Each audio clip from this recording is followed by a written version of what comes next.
మిత్రులందరికీ నమస్కారం అండి. ఓ పిచ్చుక రెండు పావురాలు కలిసి ఓ గద్దను ఎలా ఓడించాయో పోటీలో ఈ కథలో తెలుసుకుందామండి. ఒకరోజు ఒక పిచ్చుక ఆకాశంలో హాయిగా విహరిస్తూ ఉంది. అప్పుడే ఒక గద్ద దాన్ని వెంబడించింది. అప్పుడు ఆ పిచ్చుక, గూడులో నా చిన్న పిల్లలను వదిలేసి వచ్చాను, నేను లేకపోతే అవి ఉండలేవు, దయచేసి నన్ను తినొద్దు అని అడిగింది పిచ్చుక గద్దను. గద్ద అంది, వదిలేస్తాను గాని ఒక పందెం పెట్టుకుందాం, అందులో నువ్వు గెలిస్తే వదిలేస్తాను, ఎవరైతే ముందు అదిగో ఆ దూరంగా కనిపిస్తున్న చెట్టును చేరుకుంటారో వాళ్లే గెలిచినట్టు అంది గద్ద. ఆ పందెంలో తన్ను ఓడించడం పిచ్చుక వల్ల కాదని గద్దకు తెలుసు. ప్రాణాలు కాపాడుకోవాలంటే పోటీకి ఒప్పుకోవడం తప్ప నాకు మరో మార్గం లేదు అనుకుంది పిచ్చుక. అనుకుంటూనే సరేనంది పిచ్చుక. కాని పోటీ పూర్తయ్యే వరకు తనను తినొద్దని ఒక షరతు విధించింది పిచ్చుక గద్దను. అప్పుడు గద్ద సరేనంది. ఇక పోటీ మొదలైందండి. కొంత దూరంలో పిచ్చుక గద్ద ఎగురుతూ ఉన్నాయి. అప్పుడే రెండు పావురాలు మధ్యలో వచ్చి గద్ద వీపు మీద కూర్చున్నాయి. దాంతో గద్ద, ఎందుకలా నా వీపు మీద కూర్చున్నారు, నేను పోటీలో ఉన్నాను అంది.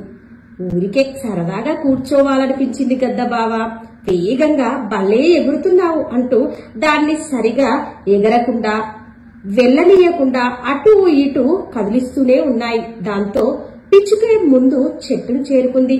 గద్ద మరేం చేయలేక ఇచ్చిన మాట ప్రకారం పిచ్చుకను వదిలేసిందండి. అప్పుడు ఆ పావురాలు పిచ్చుకతో అన్నాయి, మేము మొదటి నుండే గమనిస్తూనే ఉన్నాము, గద్దతో పోటీ పడి గెలవలేవని తెలిసినా నీ పిల్లల కోసం ఒప్పుకున్నావు పిచ్చుక, పట్టుదలతో పోటీలో పాల్గొన్నావు, శబాష్, అందుకే ఎలాగైనా నిన్ను గెలిపించాలనుకున్నాము అన్నాయి. దాంతో పిచ్చుక ఇలా అంది పావురాలతో, నేను ఎంత కష్టపడినా మీ సాయం దానికి తోడవపోతే నేను గెలిచేదాన్ని కాదు, కాబట్టి మీరు సాయం చేయడం వల్లే నేను గెలవగలిగాను అని పిచ్చుక వినయంగా పావురాలతో అందండి. దానికి మీకు ఎన్నిసార్లు కృతజ్ఞతలు చెప్పినా తక్కువే అంది. అంటూ పిచ్చుక ఎంతో సంతోషంతో గద్ద నుండి ప్రాణాలు కాపాడుకున్నా అన్న ఆనందంలో గాలిలో రివ్వున ఎగురుకుంటూ గూటికి చేరుకొని తన పిల్లలతో సంతోషంగా గడపసాగింది. కథ అయిపోయిందండి. ఇక్కడ గద్దకు తెలుసు పిచ్చుక గెలవలేదు అని. పోటీ తర్వాతనైనా పిచ్చుక ఓడిపోయాక పిచ్చుక నాకు ఆహారం అవుతుంది అనుకుంది గద్ద. ఆ పిచ్చుకకు తెలుసు, నేను గద్ద వేగంతో సమానంగా వెళ్లలేను, గద్ద వేగాన్ని తట్టుకొని గద్దను ఓడించనూ లేను.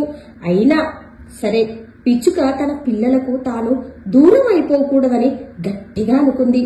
దానిని ప్రకృతి సహకరించిందండి. ఆ పిచ్చుక కోరికకు ప్రకృతి సహకరించింది. అలా పావురాలను గద్దపైకి పంపించి గద్దను వేగంగా వెళ్లకుండా ఆపి పిచ్చుకను గెలిచేలా చేసింది ప్రకృతి.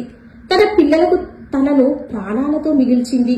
ఇదండి పిచ్చుక నేను గెలవలేను అని తెలిసి గద్దకు ఆహారం అయితే పిచ్చుక తన పిల్లలకు దూరం అయ్యేది, తన పిల్లలు అనాథలయ్యేవి. కానీ పిచ్చుక అసాధ్యం గ్రద్ద మీద గెలవడం అని తెలిసినా తన పిల్లలకు తను అవసరం ఉంది అని తను బ్రతకాలని గట్టిగా అనుకుంది. ప్రకృతికి తన బాధను తెలియజేసింది.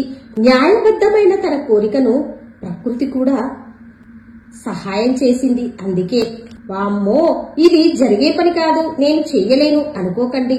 అసాధ్యాలను కూడా సుసాధ్యాలుగా మార్చుకోగల సమర్థత మన సంకల్పంలో ఉందని ఈ పిచ్చుక ద్వారా మనకు తెలుస్తుంది కదండి. ఈ పిచ్చుక మనకు చెప్పకనే చెప్పింది. ఇది మన వల్ల కాదు అనుకోకుండా ఇది నేను మాత్రమే చేయగలను అనుకొని ఒక పనిని ప్రారంభించినప్పుడు మన కష్టానికి ఆ నేచర్ కూడా తోడై ఆ పని సక్సెస్ కావడానికి ఒక దారి ఏర్పరుస్తుంది. ఆ దారిలో మనం ప్రయాణిస్తుంటే మనం మన గమ్యాన్ని తప్పక చేరుతాము అనడంలో ఏమాత్రం సందేహం లేదండి. అందుకే ఎప్పుడు పాజిటివ్ గా ఉంటూ పాజిటివ్ గా ఆలోచిస్తూ ముందుకు వెళితే చేయలేనిదంటూ ఏమీ లేదండి. అసాధ్యాలను కూడా సుసాధ్యాలుగా మార్చుకోవచ్చు. ఏమంటారు? ఈ వీడియో చూశాక ఈ వీడియోపై మీ అమూల్యమైన అభిప్రాయాలని కామెంట్ లో తెలపండి ఫ్రెండ్స్. వీడియో నచ్చితే లైక్ చేయండి, మీ ఫ్రెండ్స్ కి షేర్ చేయండి, అలాగే ఛానల్ ను సబ్స్క్రైబ్ చేసుకోండి. ఉంటానండి. Thank you for watching.